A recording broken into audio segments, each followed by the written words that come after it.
His voice was gentle, his melodies soft. In the 1980s, Christopher Cross was the soundtrack of romance, his songs drifting across FM radios like warm ocean wind. But behind the smooth chords and pastel album covers was a man unraveling quietly. At 74, Cross now admits one song still breaks him. Not because of fame, not because of failure, but because of what it cost him to write it, and who he never wrote it for again. What secret lies buried inside his biggest hit? And why did he stay silent about it for over 4 decades? He didn't look like a star. In an era obsessed with image, tight jeans, teased hair, arena-filling swagger, Christopher Cross was almost defiantly unremarkable. Round-faced, shy, often sweating under the lights. When he took the stage in 1979 for his debut, people didn't know what to make of him. But then he sang, and the world went silent. Sailing, his first hit, was like nothing else on the airwaves. Serene, introspective, weightless. A balm against the excess of disco and the aggression of punk. His voice didn't command, it invited, whispered truths with a softness that disarmed even the most jaded listener. The album went platinum. Grammys followed, 5 in one night. Best New Artist, Song of the Year, Record of the Year. Cross had arrived, seemingly from nowhere. No scandal, no tabloid past. Just a man, his guitar, and songs that felt like confession. But even then, there was something buried beneath the music. A sadness, a hesitation, a refusal to bask in the spotlight he'd earned. Cross wasn't built for fame, and he knew it. He dodged interviews, avoided fashion shoots. When MTV exploded in the early 80s, he resisted, uncomfortable with the visual expectations that came with the new music economy. Labels grew frustrated, publicists begged. But Cross held the line. "I'm not selling sex," he once said. "I'm selling sadness. And most people don't want to look sadness in the eye." That sadness had a source, and it wasn't just the loneliness of sudden fame. It was personal. There was a woman, a story never told, a wound left open, and the song he wrote for her, still played, still beloved, became both his legacy and his punishment. Because every time he hears it, he remembers what he lost. In 1980, Christopher Cross wasn't just successful, he was seismic. His debut album didn't just chart, it defined a moment. Amid the noise of Reagan-era bravado, Cross offered something deeply un-American: vulnerability. Men weren't supposed to sing like that. Not without irony, not without a smirk. But he did, earnestly, painfully. Sailing became his anthem, a track that critics called a spiritual escape, a dream dressed in melody. It was everywhere, soundtracking summer romances, suburban commutes, lonely college nights. Parents loved it. Teenagers pretended not to. The story he gave in interviews was simple. It was about his childhood friend, someone who introduced him to sailing during tough times. "It gave me peace," Cross would say. "It gave me freedom." But behind closed doors, the meaning ran deeper. Because the song wasn't just about water, it was about escape. From heartbreak, from regret, from a memory he could never rewrite. At the height of his fame, Cross was still tethered to a woman whose name he never revealed. Not publicly, not even in private circles. Those who knew said only that she'd been there in the beginning, and gone before the Grammys. She was, in many ways, his first audience. A writer herself, sharp, reserved, fiercely private.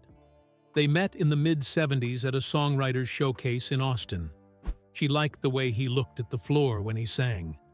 He liked the way she didn't clap like everyone else, just watched. They were inseparable.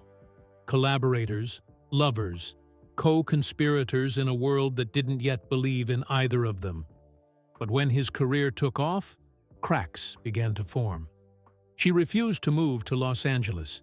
He was touring constantly. She accused him of chasing validation instead of truth. He accused her of not understanding the pressure. Their final fight was never publicized. It ended with her slamming the door of their apartment, taking nothing with her but a notebook and a demo tape he would never play again.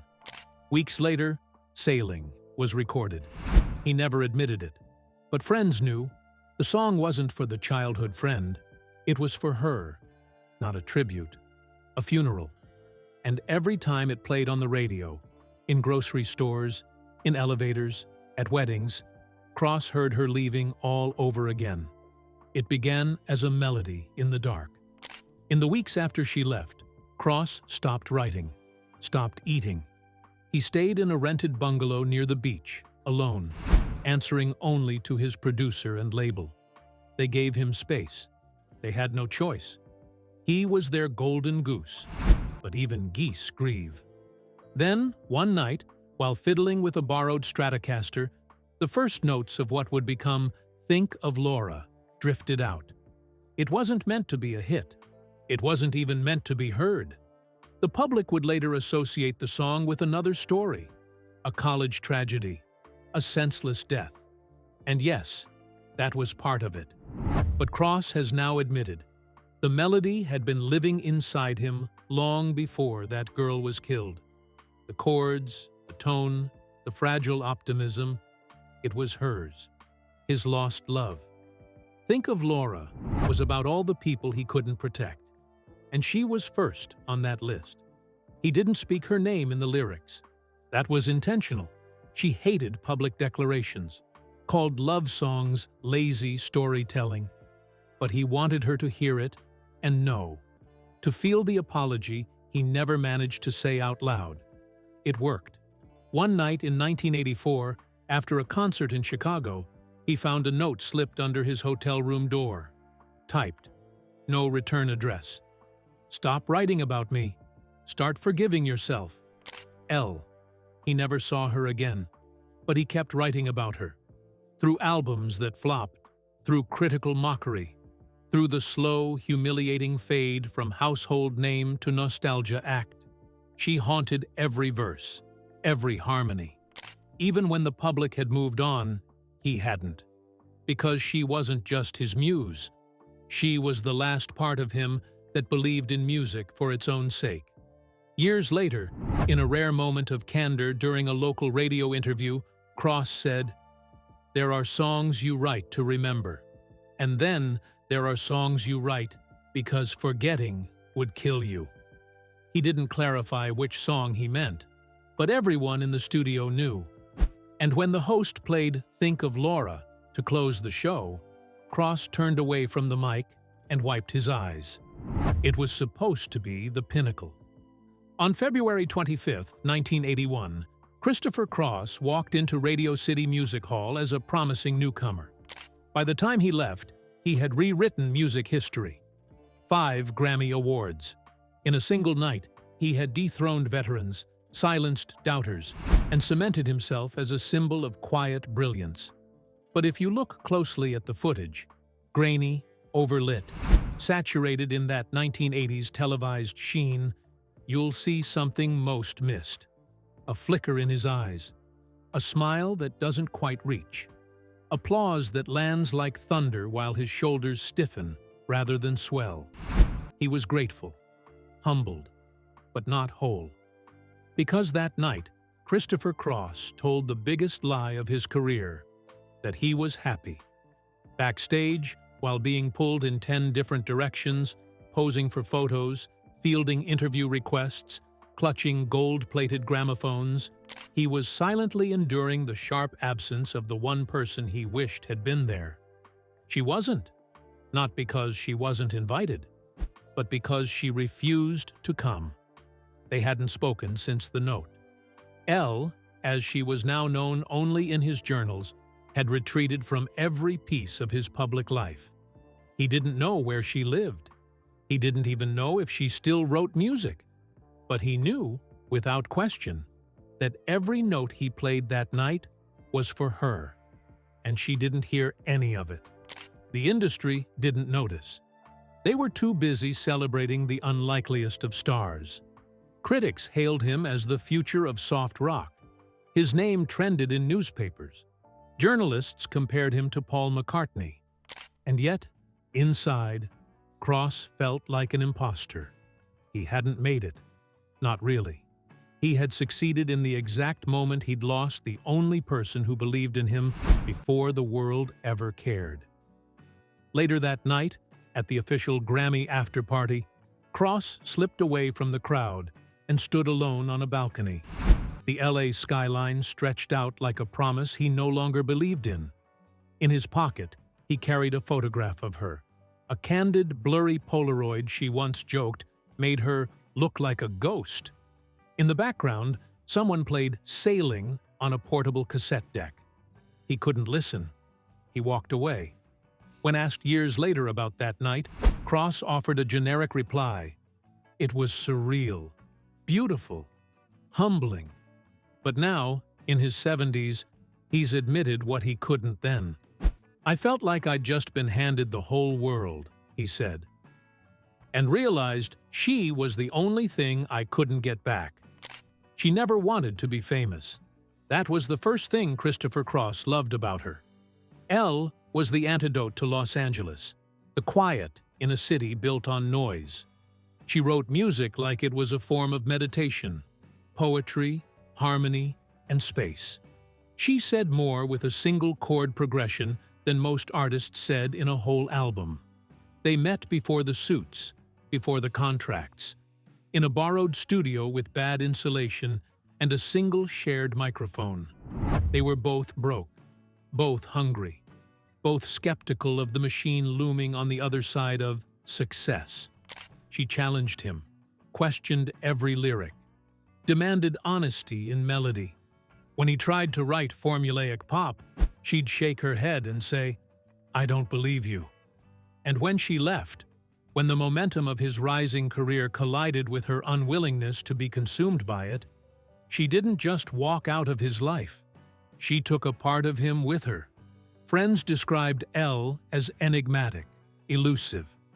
She never gave interviews, never sought credit, even when Cross tried to co-credit her on early demos. She refused. "This is your story," she'd say. "I'm just helping you write it." But that wasn't true. She was the ghostwriter behind his heartache, the unnamed architect of his most enduring songs. And for decades, she stayed hidden. Cross kept her identity guarded, even from close collaborators. He spoke of her in riddles, referred to her as the echo in the background. When fans speculated that his songs were about various exes, he never corrected them. He just nodded and smiled. But in private, she was never far. He kept her lyrics folded in journals, replayed her voice on forgotten cassette tapes. On lonely nights, he'd play their unfinished songs, half-formed duets recorded on warped reels, and wonder where she was, who she had become, and whether she still thought of him at all. In 1999, after a concert in Portland, he thought he saw her in the crowd. A woman, same height, same walk, lingered at the back as the house lights came up. By the time he got off stage, she was gone. He searched the venue, asked security. Nothing. But that night, he wrote a new song, one he never released. The chorus, simple and devastating. "I saw your shadow when the lights came on, and I sang like it mattered, but you were already gone." He never played it live, never included it on an album, because it was never meant for us. It was hers. The descent wasn't sudden. It was slow, like fog creeping back out to sea. After the meteoric success of his debut, Christopher Cross found himself increasingly at odds with a changing industry. MTV didn't know what to do with him. Radio programmers shifted to younger, flashier acts. The public moved on. The man who once defined a genre was now seen as relic, retro, a soft rock cliché. His second album underperformed. His third barely charted. Critics who once praised him now dismissed him with cruel brevity. Forgettable, outdated, a voice without a face. It hurt. Of course it did. But the deeper wound had already been inflicted. She was gone, and with her, the muse. For years, Cross tried to recapture the spark. New producers, experimental sounds, collaborations with younger artists. But the music never landed the same, because it wasn't about style. It was about honesty. And his honesty had once lived in the eyes of a woman who refused to be famous. In the quiet years, Cross became something else, a ghost in the machine, revered by die-hard fans, quoted in retrospectives, sampled by younger artists who didn't know his name but recognized the emotion in his chords. He played smaller venues, wrote for other artists, raised a family, but he didn't forget. In interviews, he stuck to safe topics: craft, composition, legacy. When asked about the personal meaning behind Sailing or Think of Laura, he offered polite deflections. They mean different things to different people, he'd say, but in private, he knew. They still meant her. In 2020, he nearly died from COVID-19. For days, he struggled to breathe, isolated and afraid. In those hours, he later admitted, he thought only of music and of her. "I started thinking about the songs I never finished," he said, "the things I never said, the people I wrote for who never knew, and one person in particular." Not long after his recovery, he revisited old tapes, dusted off forgotten demos, and began preparing for a new release. Not for charts, not for radio, for closure. The silence had lasted long enough. By the time the early 2000s arrived, Christopher Cross was no longer the name lighting up marquees. He was still writing, still recording, but he was also drifting, untethered from the industry that once adored him. Soft rock had become the punchline of a generation raised on irony. His fame, once blinding, was now a flickering memory, and she was gone. He didn't talk about her, not in interviews, not to his bandmates, but the songs still did. His music grew quieter, more stripped, soaked in melancholy. Critics called it mature, reflective, aged like wine. But that wasn't it. It was grief. In 2008, a mutual friend, a session guitarist who had recorded with both Cross and Elle in the late 70s, called him unexpectedly. "She was gone," he said. "Cancer. Quick, private. No obituary, no fanfare. Just gone." Cross listened in silence. He didn't ask questions. He didn't cry. He hung up the phone and sat at the edge of his bed for hours. She had disappeared from his life once before, but this time, it was final. No handwritten notes, no ghost sightings at concerts, no chance encounters at backstage doors. There would be no second act. For weeks, Cross avoided the studio. His guitar sat untouched. His piano closed. He wandered through his house like a visitor. His children called to check in. Friends offered to stop by. He declined. There was nothing to say. Finally, one night, he wrote. Not a hit. Not even a song meant for public ears. Just a 4-minute track titled Room with No View. A sparse piano melody, one vocal take, a raw, unfiltered lament. He didn't try to hide the references this time. The lyrics mentioned the specific cafe they used to visit in Austin, the name of the stray cat she once rescued and smuggled into his apartment. The final line she said to him before walking away, "Your songs will outlive us, but I won't be in them." Except she was, always had been. He recorded the demo in a single sitting, then burned it to a CD and stored it in a box labeled Unreleased Personal. To this day, only 2 people have heard it, Cross and a sound engineer who cried silently in the control room. The next day, Cross went back on tour, because that's what he did. He kept moving, even when nothing inside him was. He stopped talking about new music, started performing only his classic hits. Ride Like the Wind, Arthur's theme, Sailing. He smiled, thanked the crowd, took the applause. But every time he performed Sailing, he added a pause before the final chorus. Just a beat, just enough time to remember her. He didn't need photographs. He had the music. There are songs that follow an artist for life. For Christopher Cross, it was Sailing. At first, it was his anchor, a soft, serene hit that launched him into superstardom and won him 3 of his 5 Grammys in one night. It was the song everyone played when they wanted to feel weightless, a song that seemed to float above the noise of the world. But for Cross, it became a shadow. No matter where he went, it followed him. Every radio interview, every playlist, every commercial. It was requested at nearly every concert. Audiences demanded it like a ritual. Some would shout it out before he even finished his second song. He always obliged, always sang it with care. But as the years wore on, the song took on a different weight. Because it wasn't really about sailing. It never had been. It was about her. She was the sea and the wind. She was the escape and the loss. The act of sailing for Cross had always been a metaphor for how he dealt with things he couldn't control.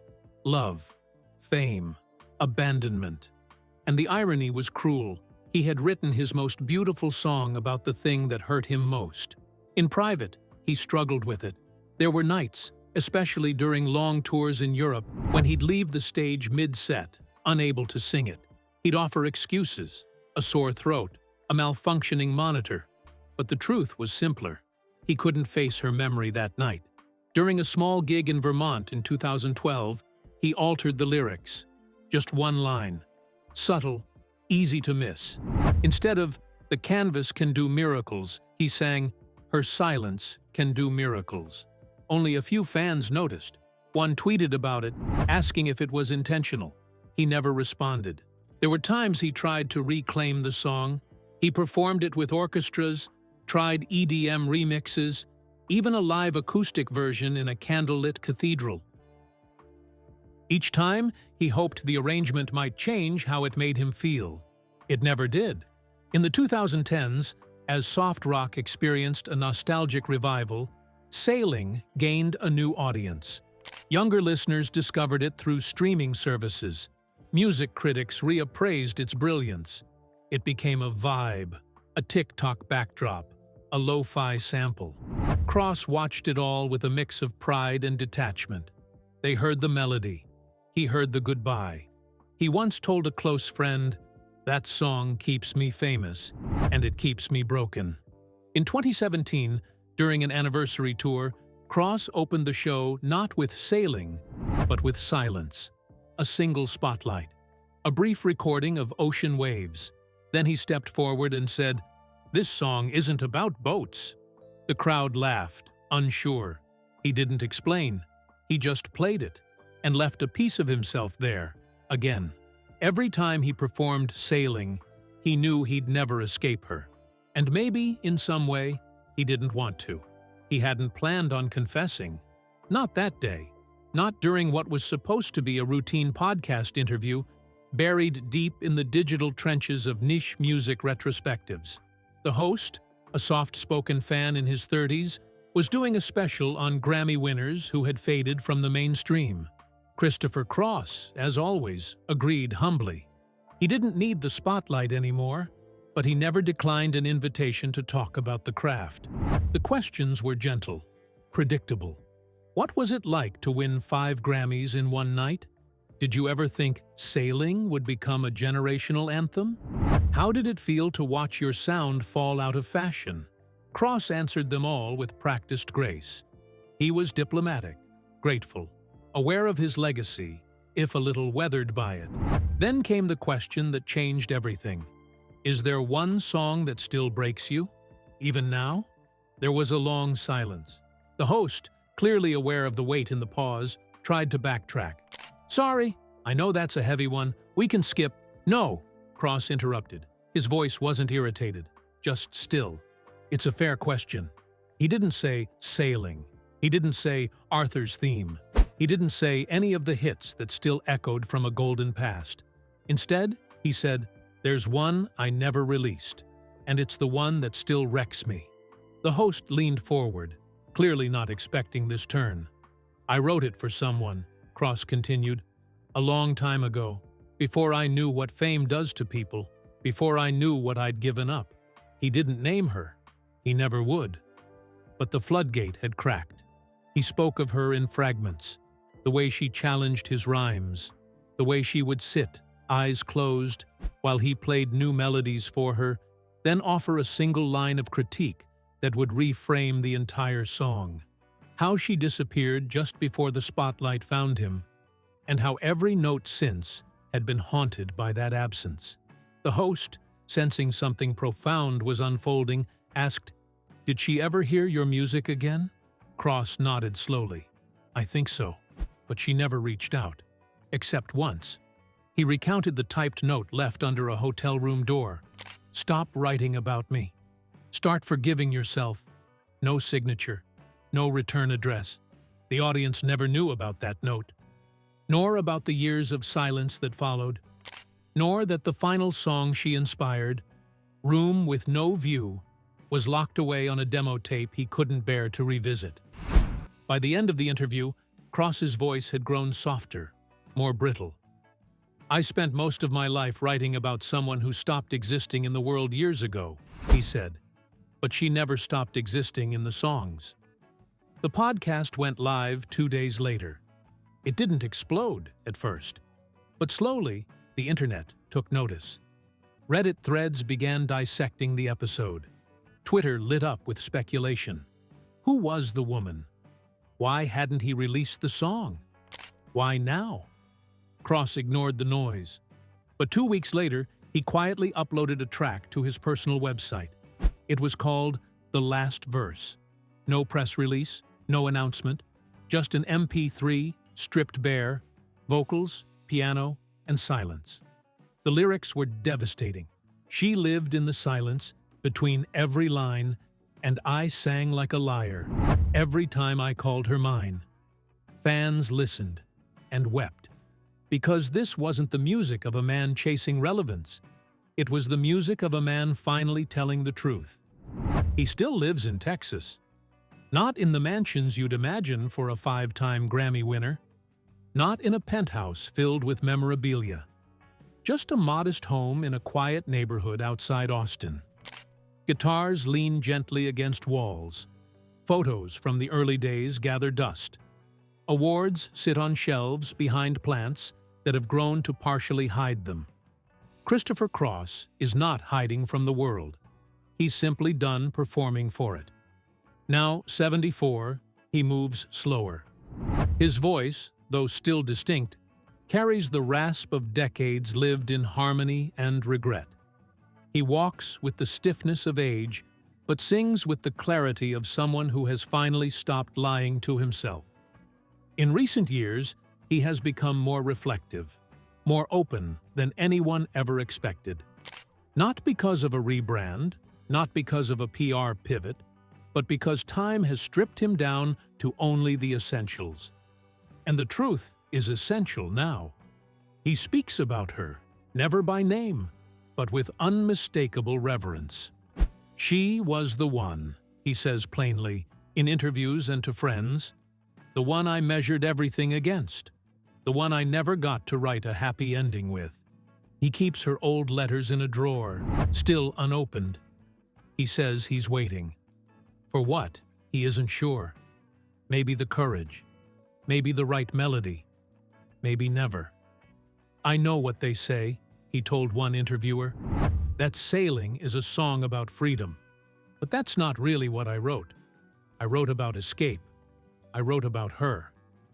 The reissue of his debut album brought a new generation to his doorstep. Young fans, rediscovering his music without the baggage of the 1980s industry machine.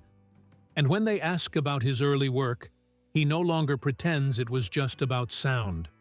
"I was a sad man pretending I wasn't," he said during a live Q&A. "And my songs, every one of them, are letters I couldn't send." He doesn't tour often. When he does, the shows are different now, more intimate, fewer songs, longer pauses, and sometimes just silence. Because some feelings don't belong in melody. They belong in the spaces between. Last year, he released a small EP, only 4 tracks, each one a stripped-down confessional. No marketing, no tour, just a title that said everything. She's still a song. He doesn't care if it charts. He only cares that it's finally out there. In the final track, Until the Fading, he sings, "I told the world I was sailing, but I was drowning all along, and now the tide's receding, but she's still a song." It was never about yachts or wind or freedom. It was about loving someone so fiercely that her absence became his life's refrain. And now, at the end of the journey, Christopher Cross has finally said what we never heard in the chorus. He was never sailing toward something. He was sailing away from her, and he never stopped. Christopher Cross spent decades behind a melody that masked heartbreak deeper than anyone knew. Now, as the truth surfaces, his most iconic song means something entirely new. What other voices have been lost beneath the music we thought we understood? Subscribe for more stories that break the silence, and comment with what sailing means to you.